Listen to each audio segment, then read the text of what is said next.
What's up mga pards? Another day, another vlog. This is Bihar Bong and welcome back to my YouTube channel. For today's video mga pards, i-guide ko kayo kung saan kayo pwede magstay sa Bohol. So mga pards, if you are traveling to Bohol or planning to travel to Bohol very soon, this video might help you kasi i-enumerate natin ang mga hotel na pinagstayan ko from my previous trip doon sa Bohol and Panglao, specifically Panglao and Tagbilaran.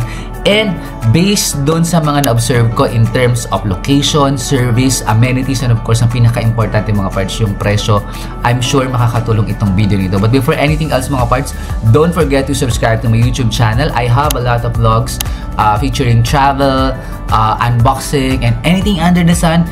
And if hindi mo pa napanood nga ang aking mga vlogs featuring yung Bohol, ayan silang lahat. This video might help you to plan ahead for your very exciting travel to Bohol. So without further ado mga parts, let's go. I-tour na natin ang mga hotel dito sa Bohol. Let's go!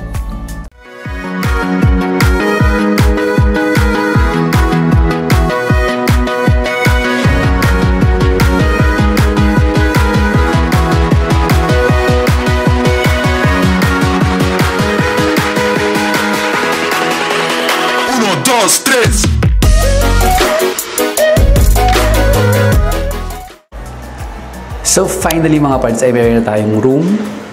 At ito yon sa 405 4th floor. Ayan mga pards, so syempre i-room tour ko na kayo agad. So finally nga ay meron na tayong room. Ito, nandito tayo sa Solea Coast, Bohol or Panglao. And syempre mga pards, pagpasok niya, andyan na yung mga anong tawag dyan? Control, light control. And, maganda. Mayroon silang evacuation, emergency plan. And then, dito naman mga parts ay meron kayong open cabinet. May payong din sila, may lagay ng mga damit. May tsinelas. Yan. And meron ditong laundry bag. Dito naman sa side na to mga parts, andito ang mga complimentary water. Pwedeng i-refill. Coffee, water heater. Ayan.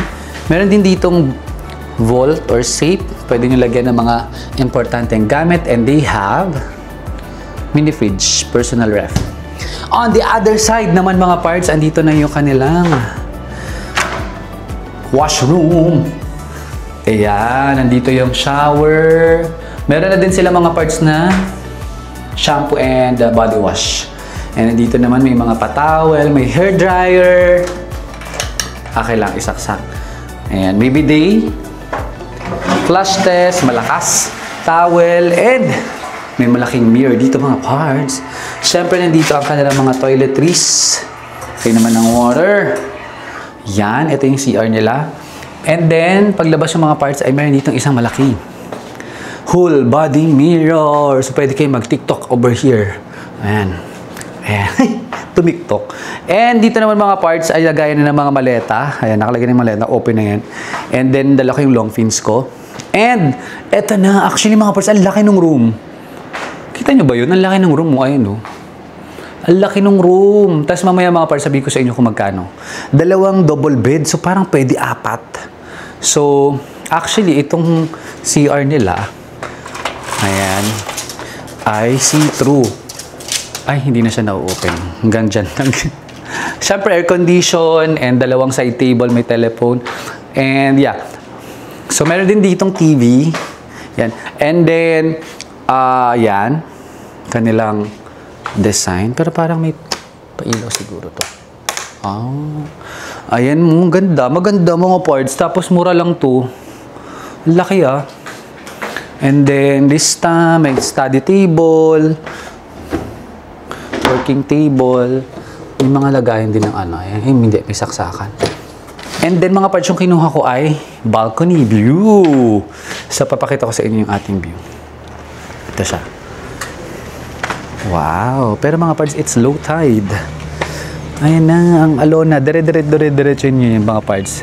Alona kasi yan. Pero nandito tayo sa dulong island, ay dulong part ng Panglao So, beachfront to. Tapos may swimming pool din sa baba. Tutur ko kayo. Yan. Ito na yung entrance ng Solea Coast. And, yeah. Ayan, meron ditong ganito. Ganda. Okay. So, mamaya magpapasunset tayo dyan. So, yun. And then, yeah. Meron na din to kasama mga parts na 2 complimentary breakfast. So, it's only 3,700. Yun nga lang mga parts. 3 o'clock pa yung check-in. Walang religion. Anyway, so yun mga parts. Ngayon naman ay itour natin ang iba pang amenities nitong Solea Coast. Let's go! So mga parts, meron din dito roof deck or yung rooftop lounge nila, Salt and Sky. Natin mga parts. Maganda sana kung sunset eh. Pero yeah. So nice. Oh, mayroon din sila pala dito ng menu. Pero parang same lang sa baba. And ito yung lounge nila. Ito tayo. Maganda sana kung sunset. Hello. Kaso low tide pa ngayon. Ganda. Sana high tide. Ayun yung shore na lang. Ito yung bar.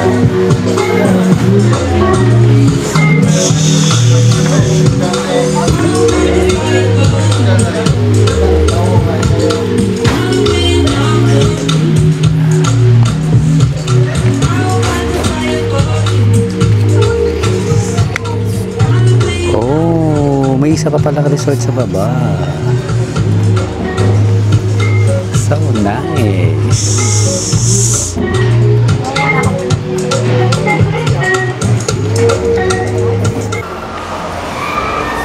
So mga parts, sa mezzanine or sa second floor, meron silang game room and mga parts, there's a gym.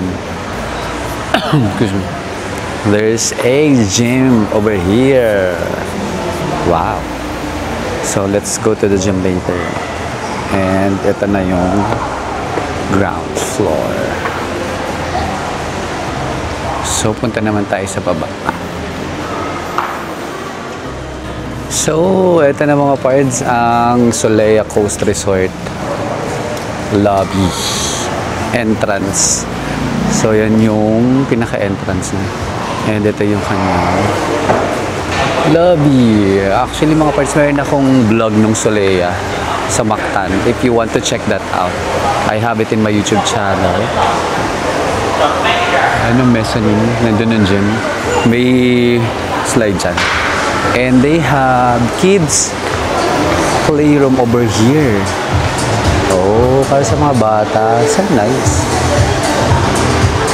Also, they have some refreshments. Lemon water and candies. But it's gone already. There's a shop over here and this is the check-in area. Ito mga parts yung Earth, yung restaurant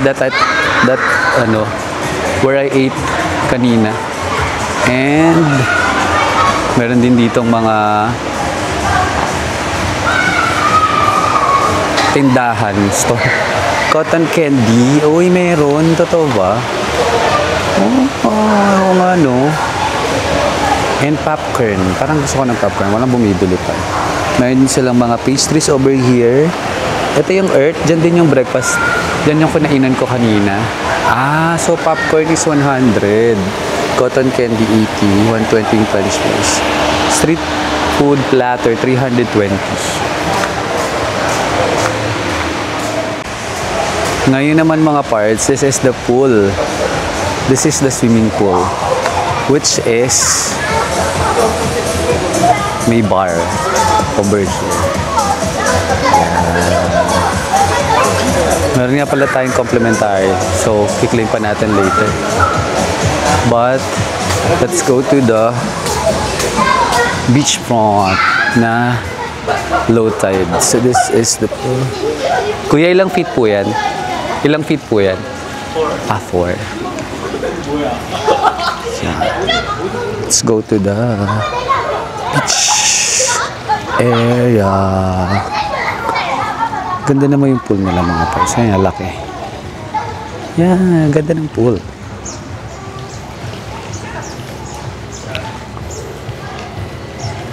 So, ito siya. Ito yung Solea. Nandun yung room natin sa kabilang side. Pero, yeah, laki ng pool nila. Kala ko mukha siya maliit from afar. And this is the beachfront. So, medyo whitey sand naman siya. Fairness. Pero low tide. Taran! Here is Solea. Ay, ang ganda ng sand. Ang fine. Fine. Super fine. Basta. Solea. Kasi mga parts, it's low tide. Look. Palaki ng shore. Magsa-sunset na. Yes, ganda dito. Pag dinire-diretso niya yan, it's Alona Beach sa dulo. But it's low tide over here. So now mga parts, let's go to the breakfast buffet. Here in Solea Coast. This is Earth. So mga parts, my room comes with breakfast. Hello, good morning. Ano sa'yo? 405. Thank you. So over here they have bread station. Wow. Wait, what's this? So another breads and French toast and pancake. So meron din silang salad bar. And what else? Uy, congee. Champorado. Pansit. Of course, rice is life in the Philippines. Mayak egg. Uy, parang gusto ko tong egg. Uy, fried banana. I like that one. Also this one. Egg. And then omelette. Noodles. And of course, they have their coffee and water. So, let's eat. So, syempre mga parts, quick room tour na dito sa Metro Center. Pagdating nyo dito, pagpasok nyo, nasa 4th floor tayo. Yan, nilagayan kayo ng gamit. Over there, may patsinelas. And then, may whole body mirror dito. And syempre, unahin na natin to. Ito ay ang nasa likod ng whole body mirror na yun. Ay, yung kanilang CR. So, yan, may bidet, mga parts. Flash test. Okay. May malakas ng water. And then, may din silang toothpaste, toothbrush, body lotion. Yan, and shower. I'm not sure lang kung may heater, pero hopefully meron naman. And pagdating niya dito mga parts, ay nandito ang water. Ay, pero walang baso. Paano natin inumin ito? And then may mini ref over here. And ito na yung parang table. Siguro dati dito nakalagay yung TV. Kasi may table, pero walang upuan. Okay. So, yan. And ito na yung bed. And TV. So yun lang mga parts, smart TV pero wala pa daw yung, hindi pa daw pwede gamitin yung smart. May air condition and of course mayroon ditong table. So yun mga parts, pretty straightforward naman to. Ang view natin ay ang street na ito and tanaw natin ang dagat. So mga parts, ayun na yung kanilang reception lobby and ito yung kanilang restaurant sa The Lounge. Yan, I think dito din yung breakfast area buffet. Yan. Ito siya. Ganda. Ganda pala ng hotel na to. Ang laki. Pero although yung room nila parang medyo luma na siya.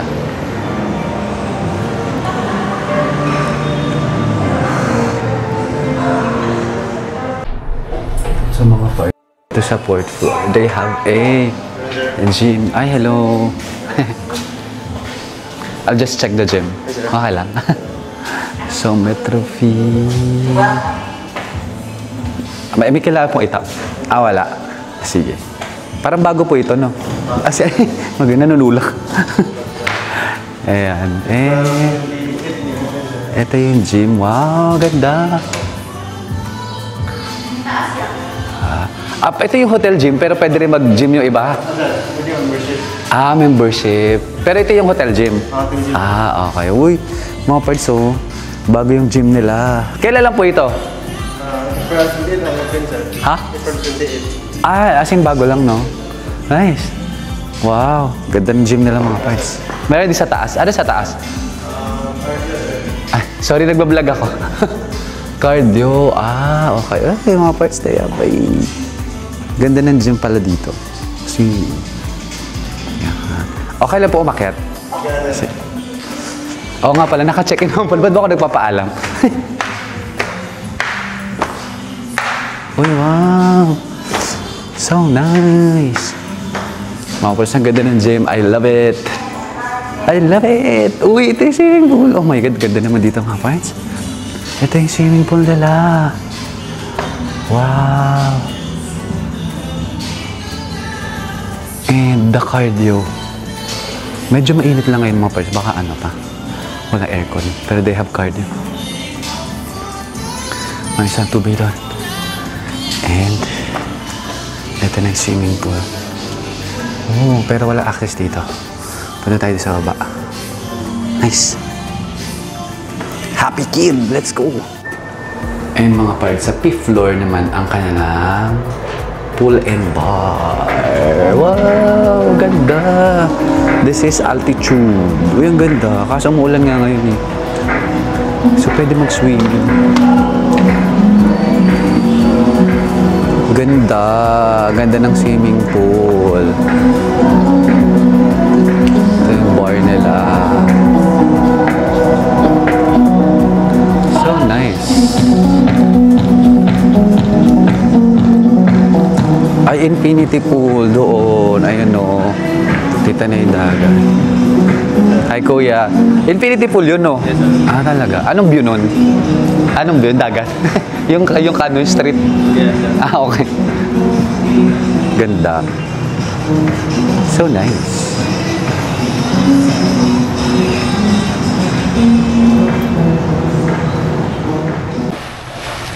So, ayan siya mga parts. Yan yung entrance. Andun din yung reception. Andun din yung restaurant nila. Meron silang maliit na restaurant. So, pwede naman pwede yung food. And then, ito yung mga rooms. So, meron sila sa taas. Meron sila sa baba. Dito ako sa baba. Ito siya. And meron ditong mga day bed. And mga parts, they have a swimming pool. Ayan mga parts. Diba? Ang ganda. Although, medyo malayo to dun sa Alon. Hindi na malayo. Pero may shuttle service naman sila na free. And then, this is my room. 103 there, 103 and mga parts, ang ganda kasi meron kang sarili mong veranda, diba? So tara mag-tour natin siya. So pwede kayo magkape-kape dyan. May fire extinguisher and let's do a room tour. Tadan! Diba mga parts, ang ganda. Ang ganda niya talaga. So far, so good. So, yeah. Pagpasok ng mga parts, dalawa yung bed na binuko. Ito is sa baba siya. So, isang malaking queen size bed, isang single bed. And mga parts, ito na yung view mo. Yan. So, kita mo dito yung swimming pool over there. And they have a room service na massage. Pwede ka rin mag-order. Kaya ang ginawa ko, nag-order din ako kasi yung lunch dun sa boat ay hindi ko masyado na-enjoy. I ordered french fries, vermicelli, and mango shake. And then mga parts, may TV. Hindi nga lang sa smart TV. May complimentary water. Meron kayong working table over here. And yung bed. Merong dalawang side table. Ayan yung aesthetic niya. And then may body mirror. May mini ref din mga parts, diba? If you have food. May safe. Meron ditong lagay ng hanger. May payo. Of course, mga parts, it's air conditioned. And mga parts, this is the room. Yan. So, they have, meron silang yung hair dryer. Malakas yung water. Ayan yung toilet. Flush test. And they also have complimentary soap and shampoo. Ayan yung aking leader fins. Kasi nag-dive na tayo. And shower. So, yeah. So far, okay naman ito mga parts. I highly recommend Yellow Mango Resort dito sa Panglao. Good morning mga parts. It's my last day here in Bohol. And it's my flight to Manila, 11 a.m. Now it's 7 a.m. I'm having my breakfast here in Yellow Mango Resort. So this is their restaurant. Tapat niya yung swimming pool. So my room comes with complimentary breakfast. And I chose the toast bread with eggs. Yes. Yeah. And of course it comes with juice and coffee. So let's eat. So, there you have it mga parts. Tapos ng ating vlog featuring itong tatlong resort or tatlong hotel na pinagsiyan ko dito sa Bohol or dun sa Bohol. And for me mga parts, I would highly recommend first yung Yellow Mango Resort. Second, yung Sulea Coast, Panglao, and third yung Metro Center sa Tagbilaran. Yung bakit ko pinili yung Yellow Mango Resort? Number one mga parts, it's very near. Yung location niya, it's very near Alona Beach. And if you are particular mga parts, if naghahanap ka ng pagstaya na tahimik, pag umuwi ka, na makapag-rest ka, and then pag gusto mo naman kumain, lumabas, pumunta sa beach, and mag-enjoy, malapit lang din. Sa Alona, it's Yellow Resort, Yellow Mango Resort sa Panglao. Kasi yung mga parts, ang lapit lang niya. Second is that, yung room niya, ang laki, ang ganda, and yung amenities na meron siya, meron siyang swimming pool, meron din siyang maliit na restaurant, and may kasama din siyang breakfast. So, hindi lang siya katulad ng ibang mga resort, mga parts na talagang kompleto yung amenities. But, yung swimming pool nila, okay naman, air condition din siya, and yung room mga parts maganda talaga siya, malaki siya, yung CR maganda, maayos naman. The only disadvantage nung Yellow Mango mga parts actually nung nag-stay ako is the signal and the wifi, medyo pumapalya siya. And then third mga parts, ang pinaka-importante yung presyo, it's very affordable for you to afford it. Kahit 2 to 3 kayo, pasok yun sa budget nyo, sa mga budgetary na tulad natin. And then second siguro mga parts, yung Sulea Coast. Kasi ako naman mga parts, sometimes gusto kong mag-travel na tahimik lang, may beach access, yung gusto mo lang kumain, magbasa, mag-swimming, etc. So yung Sulea naman mga parts, kompleto yung amenities nun. Meron ding masarap na pagkain, okay yung restaurant, magandang swimming pool, beachfront, and merong gym, lahat kompleto. Yun lang mga parts. The disadvantage for Sulea Coast is that medyo malayo siya.